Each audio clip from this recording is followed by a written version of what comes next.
सलामकुम पुत्र मैं बेवा औरत हाँ। दो पुत्र से मेरे गुआच गए ने 25 साल हो गए। एक बेटी सी वो मैं विआह दिती आ ते महल्लेदार ने जड़े मेरे नाल रोटी पानी मैनू दिंदे ने किराया भी दे दिंदे ने मंग मुंग के मैं कर लैनी हाँ। तो मैं बिल आ गया तो मैं बिल भरवाना है तो मेरी मदद करो। अल्लाह तुहाडी खैर करे, अल्लाह तुहाडे बच्चों नूं सलामत रखे, अल्लाह तुहाडे हाँ जी सलामकुम। तुहाडी मेहरबानी, अल्लाह तुहानूं जिंदगी देवे, अल्लाह तंदुरुस्ती देवे, तुहाडे बच्चों नूं भी जिंदगी देवे।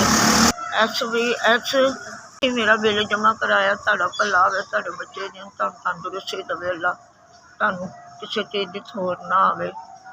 मेरा SVS 5979 बिल है। तुहाडी मेहरबानी है, तुसीं मेरा बिल मदद की है, मेरा बिल जमा कराता।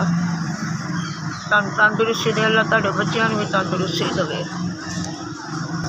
मेरे को पैसे नहीं सी है तुहाडा बिल जमा कराने का, अल्लाह तुहाडा भला करे जिन्हों ने मेरा बिल जमा कराता। SVS अल्लाह तुहाडा भला करे, तुहानूं बहुता देवे, अल्लाह तुहानूं तंदुरुस्ती देवे, तुहाडे बच्चों का भला, तुसीं मेरा बिल भरवाता।